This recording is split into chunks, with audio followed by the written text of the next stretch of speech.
doon. Natin, before and after guys. Sa kabila natin lang magkaroon. Kabila.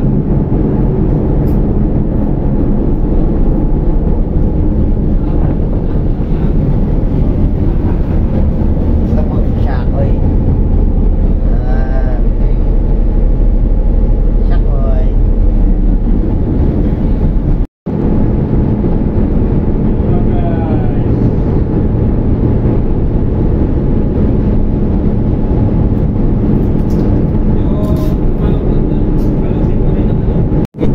Guys, mag-express natin. Nag-shampoo guys. Subukan natin, susubukan lang ha. Walang masama sa susubo guys. Hindi tayo perfecto eh. Nag-shampoo doon. Natin, before and after guys. Sa kabila natin lang magkaroon. Kabila.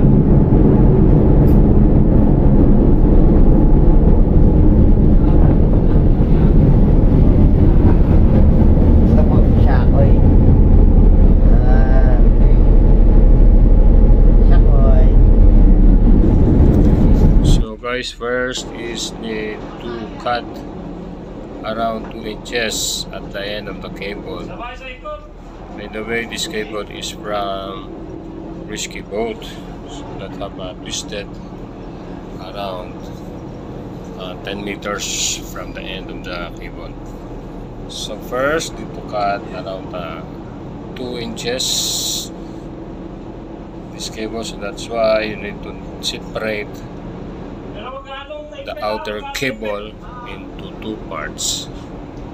So, and after that, the center cable in the middle need to stretch fully to the maximum. So that's the twisted cable must be straight, and after you have to back splice the outer cable back into original. Step by step, you have to make around 2 meter first, the other side, and the second, the other side. So it depends with the twisted, and you can finish up to the end. So will be cover the twisted cable at the middle. So that's what I make for that cable, so that it cannot be thrown or waste the company by buying that new one. Okay, so yan po ang paraan para ma-resolve ba yung problema ang twisted cable. So in Tagalog guys, sa kabilang dulo ng timbol meron dun parang naka-welding or pumaliit na hindi mo basta iwala yung cable sa dalawang parte, yung outer niya na cable.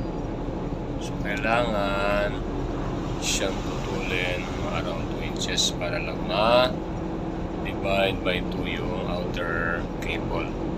Kasi ang na-twist dyan ay yung gitna. So hindi mo na maibalik yung pinaka-original niya. So yun, pag naputol na, kailangan na i-divide sa dalawa yung cable na yan, yung outer cable na yan, sa dalawang parte. After that, i-stretch or hilahin ng ratchet yung inner cable, yung gitna, para maging tuwid yung pinaka twisted na cable sa gitna. Pagkatapos nyan, ibalik sa pagkaka-splice yung one side na kalahati ng outer cable hanggang kahit kalahati lang muna or 1 meter, and after i-follow yung pangalawang outer cable para bumalik sa pwesto or sa original na shape niya yung cable. So mawala yung pinaka-twisted na cable. So yun ang ginawa namin.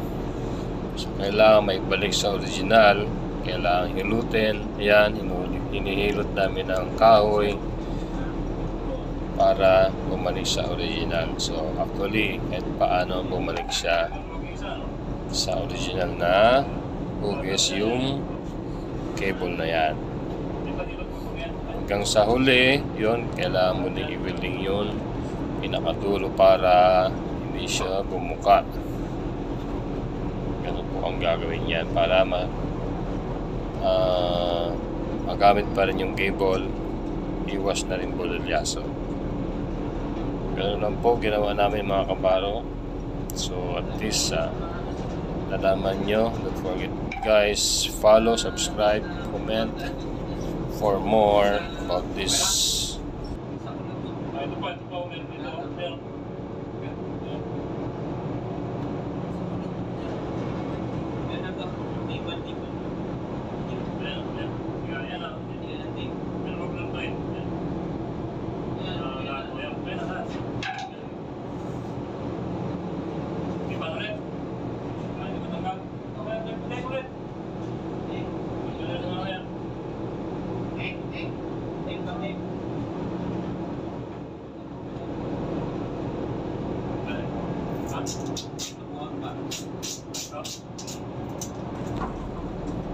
So ayan guys, kung mapupunan nyo sa pinakagitna or sa na-twisted na cable, yung outer cable na may twisted na part ay ginawa namin nilagyan namin ng duct tape para hindi na rin siya bumuka o lumabas yung inner cable. So tinuloy namin yan hanggang pinakatulog. So yun.